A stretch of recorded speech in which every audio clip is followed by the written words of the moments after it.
ये जो देश भर में लोगों को संशय पैदा हुआ है कि हमारे वोटों के साथ खिलवाड़ हो रहा है, और राहुल गांधी जी कई बार कह चुके हैं कि वोट चोरी के प्रमाण हम दे चुके हैं।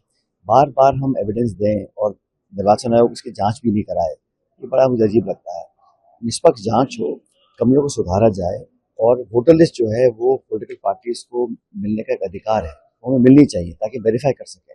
और कर्नाटक में जो वो हम सबके सामने है, उसका अभी तक ना तो उसको कोई झुठला रहा है, ना उसके खिलाफ कोई इंक्वायरी हो रही है। तो ये सारे इश्यूज देखकर हमें लगता है कि देश में लोगों के मन में भ्रांति फैल रही है। ये लोगों को लग रहा है कि संवैधानिक संस्थाएं जानबूझ के कमजोर उनको किया जा रहा है, और वोटों से लोगों का नाम काटा जा रहा है, जोड़ा जा रहा है, और बहुत बड़ा खिलवाड़ हो रहा है। इसके कई प्रमाण सामने आए हैं, इसलिए बड़ा चिंता का विषय है। देश भर में हम लोग वोट चोरी के खिलाफ अभियान चला रहे हैं ताकि नागरिक सतर्क रहें, अपने वोट के जो अधिकार छीनने की जो कोशिश कर रहे हैं उसको रोक सकें।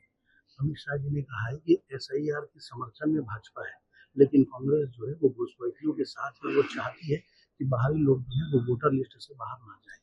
सीधा सवाल है, 11 साल से केंद्र में भाजपा की सरकार है, कितने घुसपैठियों को आपने देश से निकाला है? हम भी नहीं चाहते कि देश में कोई भी घुसपैठी रहे, या जो नागरिक ना हो वो यहाँ पे लीगल तरीके से रहे। लेकिन एसआईआर के नाम पर आप लाखों लोगों के नाम काट दें, जो गरीब हैं, दलित हैं, आदिवासी हैं, वंचित हैं, सीमित किसान हैं, उन लोगों के आप नाम काट रहे हैं लाखों की संख्या में। इसको मैं गलत मानता हूँ। जो लोग जिंदा हैं उन्हें मृत घोषित किया हुआ है, जिनको मृत घोषित किया है वो जिंदा घूम रहे हैं।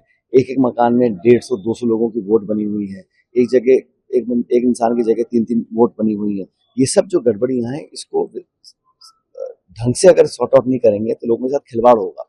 जहाँ तक बिहार की बात है, इतने कम समय में पूरे प्रदेश का आप एसआईआर करना चाहते हैं, मुझे उसमें मंशा पे डाउट होता है।